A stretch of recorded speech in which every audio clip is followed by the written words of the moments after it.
지난 5년 문재인 정부의 부동산 정책은 다주택자와의 전쟁이라고 불러도 과언이 아니었습니다.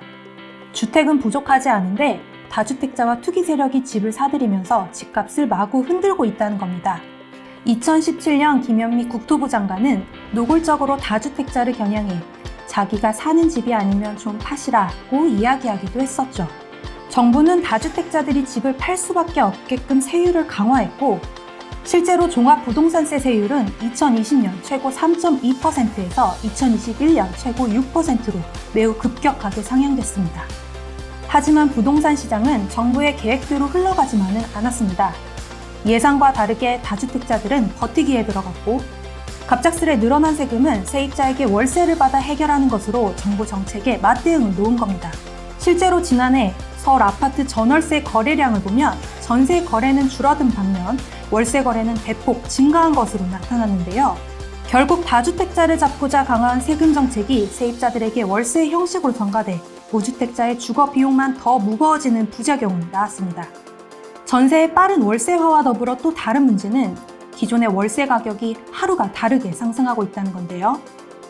서울 중구 신당동에 위치한 남산타운 아파트. 2021년 1월 월세 139만 원에 거래된 이 아파트는 같은 해 12월 월세 190만 원으로 무려 1년도 되지 않아 월세가 51만 원이나 올랐습니다. 송파구 가락동 헬리오시티도 지난해 1월 월세 138만 원에 계약이 됐지만 12월에는 똑같은 보증금에 월세가 무려 62만 원이 오른 월 200만 원에 거래가 됐습니다. 단기간에 너무 많이 상승했지만 대안이 없는 세입자들은 결국 높은 월세를 낼 수밖에 없습니다.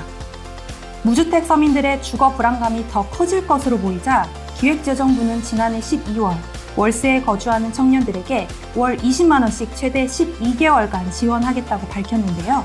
이 또한 일시적인 방편이라는 한계는 여전히 뚜렷합니다.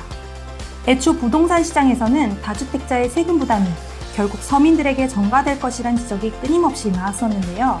정부의 잘못된 진단과 처방으로 세입자들만 더 힘들게 만든 건 아닌지 곰곰이 생각해봐야 할 것 같습니다.